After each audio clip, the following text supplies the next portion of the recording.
Here's 5 good things and 5 bad things about the Legion Go 2. So start off with the good. Okay, let's do that. And I'm going to jump around. I'm just going to make it confusing for you. Okay. The first good thing is, of course, the screen. Oh, yes. Yeah, this is the highlight feature moment of this device by far. Yes, 100% agree. Even the fact that it's 16 by 10, I can get on board with. But of course, we're talking about, is it 8.8 inch? 8.8 OLED? inch. Yep. VRR? Yep. HDR? Yep. It's an absolute beauty. It's the standout feature of this whole device. Absolutely is. It's a phenomenal looking screen. And it's HDR 1000, true black 1000 certified, whatever. And it is amazing. 1100 nits peak brightness. Once calibrated using our guide on the channel that you'll find here, great plug, yes. It makes it step up another notch. It really does. And yes, it's very exciting because it's got OLED and everyone loves the badge OLED and that gets headlines. But it cannot be understated that this was a kind of watershed moment for handheld gaming because it was the first to show us that properly OLED VRR can work without the dreaded VRR flicker. Absolutely, yeah. We were really hesitant about this device because we just assumed lower powered handheld, they can't get around those 1% lows that cause the gamma flickering and VRR flicker found on OLEDs, which is a thing.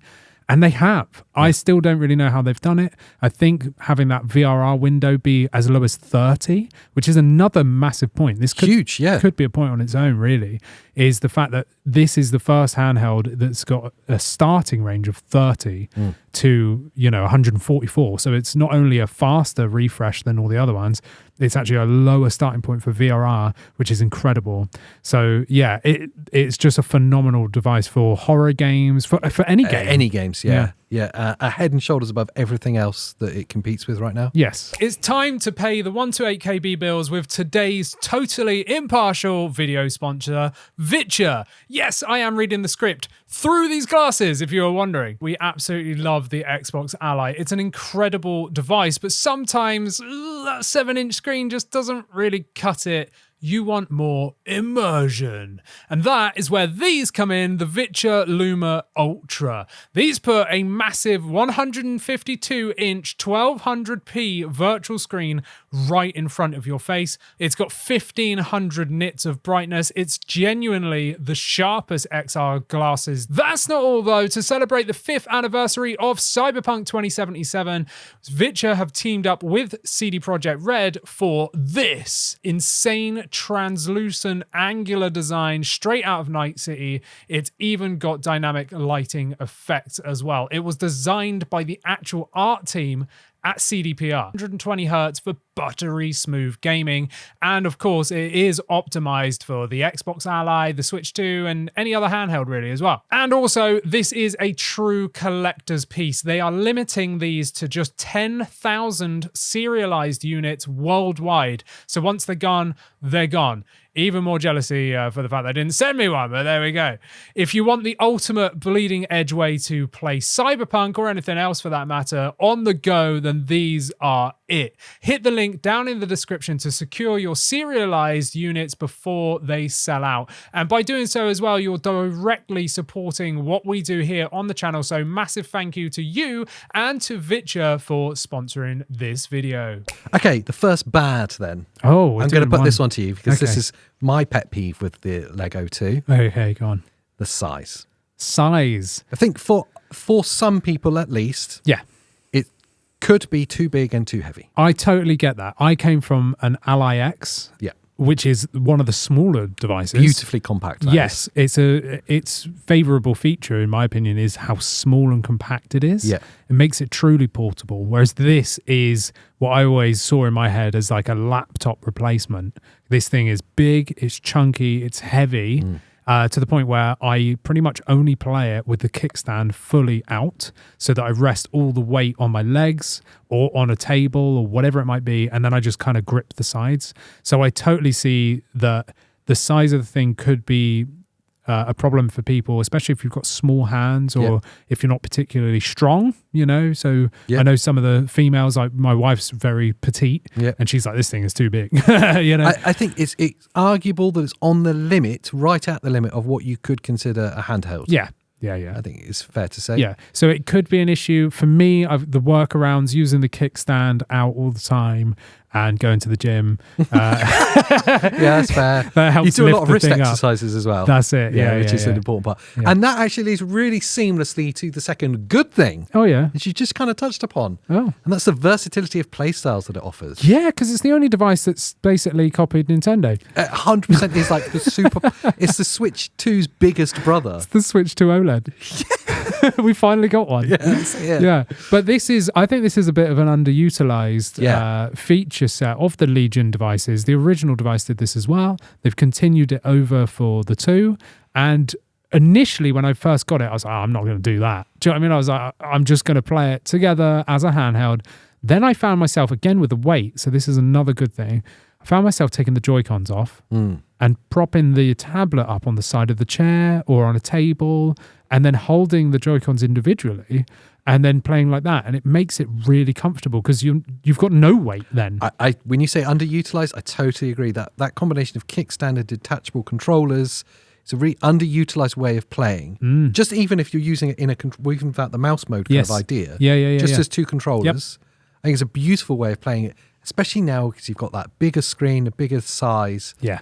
You've got that added kind of tabletop mode. Yeah. And it's a beautiful thing. Yeah. So that works brilliantly. It takes all the weights off your wrists and everything. So it's a great way of playing. And I like laying funny. Like, so sometimes I'll be on the sofa with the dog and he's on me or something. And it means if I was holding the device as one thing, I'm kind of at a weird angle. Whereas if I prop that up on the arm of the chair, for example, I have my hands anywhere and just have a Joy-Con in each hand and still play great. The other thing is, of course, like FPS mode, which is the mouse mode, works great. It means you've got literally half a controller in your left hand and now you've got a mouse in your right hand. Amazing. It's a bit weird because it's a vertical mouse. So you kind of got to get used to it, but it works great. Like, you don't have to do anything. All you do is turn the right Joy-Con upside down. Joy-Con. I don't know what they're called. True Strike controllers. What kind of name is Joy-Cons that? Just better. call them Joy-Con 2s. It's fine. Nintendo won't mind. They're fine with it. Yeah, they'll be fine. You flip the FPS switch and it does it for you. It changes the inputs so it just works, and it keeps the left one as half a controller. It's really good. It's really good. And I think people need to use that more. It's not just a gimmick. Okay. One of my pet peeves about it entirely, from the very first second I held it, and I know it was one of yours as well, the sheer amount of side buttons. Yeah. Kind of disgusting. Yeah, so in particular is the right-hand Joy-Con that we were just discussing with FPS mode, because I understand why they've done it, because they've made the two side buttons like left and right mouse clicks so that you're not trying to use the triggers and the bumpers. It makes way more sense. So in FPS mode, this is great.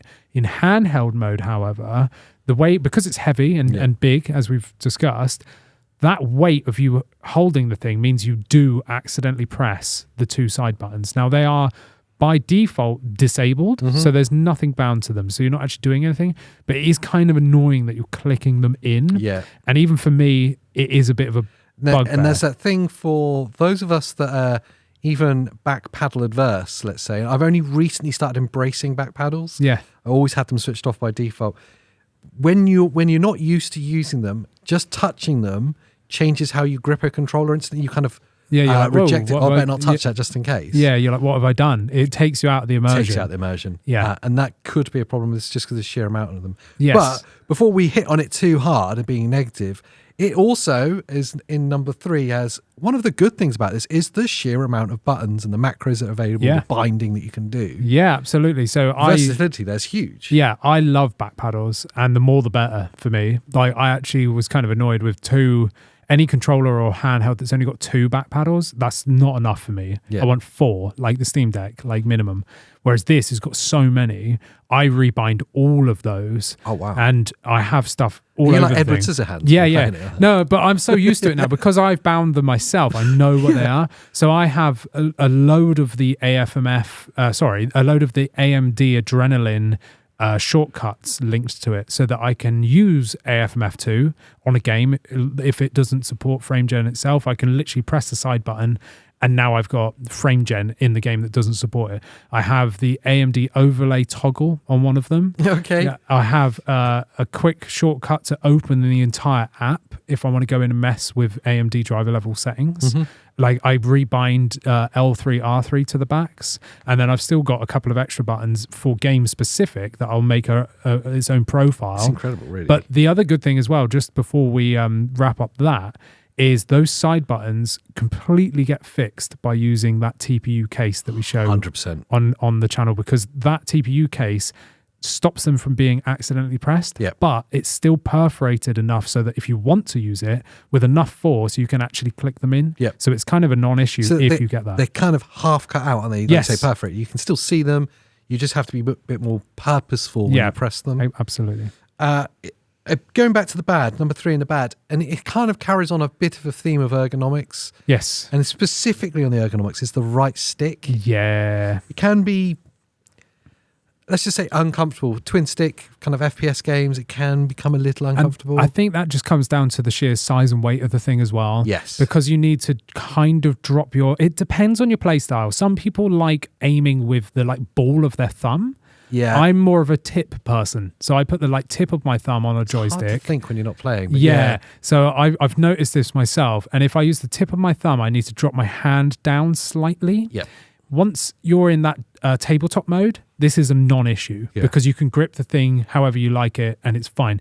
It's only for me in true handheld mode when the thing's attached that I find that right stick is just a little bit uncomfortable versus, let's say, like an Xbox Ally where it's really ergonomic. Yeah. You don't have to shift your grip anywhere. With this one, it's just on high performance shooters, e.g. COD, right? That in particular. Any other game I'm fine with because it's not normally as fast paced. But on Call of Duty, I do find that the grip is a bit annoying. Yeah. Back to the good. Number 4 in the good things. And it's probably the best thing after the screen. It's performance. Yeah, the performance is great. And particularly that kind of 20-watt performance. Yeah. Where we're really taking advantage of the efficiency of the Z2E. Yes. It really starts to excel there. Yeah. The 20-watt performance mode from the Z2E paired with that larger battery this time around, 74 watt hours, it's great. Having 25-watt performance from a Z1 Extreme at 20 watts and a bigger battery. Yeah. This thing is great. It's really good. And I actually find myself not even tinkering with profiles. I stay on the performance metric one, which is 20 watts mode. And I pretty much live there on most games that I play. Yeah, it's not to be overlooked at all. Number 4 in the bad. Oh, no. This is, I think, was your actual pet peeve. The rest of them have kind of been mine. Okay. This is your first one that I heard you complain about a lot. And it's that glossy screen. Oh, wow. Okay. Yeah. It's like a bloody mirror. Yeah. I don't know how they did it. They made glass more reflective than glass. They were sat around going, how can we make this more annoying? Make it shinier. Yeah. More reflection. Yeah. I don't know how they've done it. It's like a mirror. It literally is like a mirror. Oh, I will say, the majority of people that want OLEDs want that gloss screen. Yes. Yeah. People will love this. Yeah. But I would like to ask them, honestly, have they ever sat in any kind of artificial or sunlight? Yes. Do they just sit in the dark all the time? Yeah, well, that's the thing. With a screen, like a TV, I understand why it's gloss. I've got a gloss OLED TV. But you know what? It's at a right angle to the lights. I was going to say, it's placed in a placement where it's not going to be an issue. Yes. Even a desktop monitor, you can move your desk where you want. A handheld is constantly moving. You're always in a different place. And light is coming all over the place. Obviously, we film under lights all the time, so it's even worse for us. And it's probably why I hate it even more. But there's so many reflections. Even seeing my face in a loading screen, I can't stand it. Oh, it's so annoying. Who is that guy? Why is he always looking at me? It's annoying, and he's judging me. So that is actually probably my biggest pet peeve out of the whole thing. But there is a saving grace. You can get matte protectors. So I put a matte screen protector on mine, which I'll link in the description for anyone else that wants it. It should be like a 4B in the bad section. Number B is there's very little in the way of accessories for this so far. That's very true. And I will include the matte screen protectors in there, or screen protectors in general. If you want a matte one, your options are one. Pretty much, yeah. That's it. And it's probably it's probably too matte right now. Yeah. For the ideal. It's not how I'd like it. It's too matte. When a as you brand said. like Savage Raven or JSOX or whatever Yeah. come out with a less matte version, I know you're going to jump onto Oh, that. I would, yeah. When we saw it with the other handheld devices, I think my own experience with like Switch 2, it's when the matte screen protector isn't so diffused that it really degrades the quality, it's like beautiful. It's perfect, yeah. For me personally, the best screen protectors I've ever seen that are matte are from Savage Raven. Yeah. And this is not like any plug for them or anything. It's just literally personal preference because they have just less matte. Yeah. So it doesn't diffuse as much. Yeah, it doesn't affect the image quality so much. The one that works on the Legion Go 2 that I've got, the up screen one, great screen protector, but it's more percentage matte, which degrades the image a little bit more than others would. Yeah. So I can deal with it because I would rather take the trade-off of it not being glossy. It's definitely a compromise. Yeah, but a lot of people probably wouldn't be happy with the level of matte. Yeah. I'm going to skip straight to the last bad and then end on a good note. Okay, yeah, that's cool. Because I feel like we do, that. we don't want to do it disservice. We normally end on bad, so it's kind of nice to end on a good. Trying to mix it up. Yeah. The final bad one, and I think this is not just a Legion Go 2 problem. I think it's Z2E in general. Oh no. You can't get them. Yeah. There's just no stock. I don't know who you bribed or what magic trick, if you've got a genie or something. Oh yeah. But you managed to get one like almost instantly. Yeah. But I'm seeing in the comments, I'm seeing the channel memberships, are like people have ordered it, can't get it, are ordering now, they don't know when it's going to come. Yes. And I know that that's happened with the Xbox Ally X as well. Yeah, there's like shipping dates well into next year now, even if you pre-ordered now. I was really lucky. I placed my pre-order on like the second day of it being up for pre-order here in the UK, which was way earlier than America's. Yeah. And it still took me, like 45 days or something silly? It was over a month before I actually received the thing, which was still way earlier than it launched anywhere else in the world. But yeah, it's frustrating. And now it just seems to be sold out everywhere. You can find the Z2 versions, which are basically Z1 Extreme variants. But if you're in America, you're only going to get that with 16 gig of RAM, which is a shame. In the UK, we're lucky you can get a Z2 with a 32 gigabytes of RAM. But still, if you've got the money, I'd hold out for a Z2 Extreme. I'd just get the Z2 Extreme. Yeah, I don't know why you're messing about. Yeah, but it is a shame that they're not available. No stock. Yeah. It destroys a launch period, and the launch period is so important for these devices. It's been a terrible launch. Yeah. Awful launch. But yeah, like I said, that's not exclusive to a Lenovo problem. That's true. We've seen it, the same problem with the Asus devices as well. That's true. The final good one to end this on, which I think is arguably the most justified reason for spending the amount of money this is that it's future-proof. Yeah. There's a lot to this that makes it future-proof. Yes. I'll shine a light on that 32 gig of RAM configuration. Yeah. That's huge. It is, yeah. And also the screen. Mm-hmm. And there's a reason for the screen part. Start with the RAM, though. Yeah, well, the RAM's great because, you got 32 gig. Yeah. If you add on Xbox full screen experience, you've just saved 2 gig of system RAM, so you can easily pump as much RAM into VRAM as you want. Yeah. I mean, 10 to 12 gigs is sweet spot, but you can easily drop 16 gig into VRAM and be fine. Yeah. So you're going to be able to push decent textures for a good while yet. So that added RAM there is a really good benefit when you compare it to other devices that might only have 16 or 24 gig. That extra RAM is going to help out, and probably is part of the reason why VRR flick is a non-issue. Personally, my suspicion is that's why it's a non-issue. Just helping those 1% lows. But also, when we're talking about future-proofing, the screen is a really big part of this, because at some point in a few years, the performance of these devices will be so bad they won't be able to run the current AAA games. Yeah, not modern releases. And we've seen that with the Steam Deck, and where the Steam Deck, especially the Steam Deck OLED, where people have decided to hold on to that, is that they can use it more of a companion device at that point for streaming games either from their consoles or from cloud services. Yes. When you consider this device, because of that screen, it will still be a very justified reason to keep hold of it at that point. Absolutely, I believe that, because again, you've seen Xbox upping their cloud streaming services. Again, if you've got a console, you'll be able to stream your PlayStation 5 or your Xbox or whatever.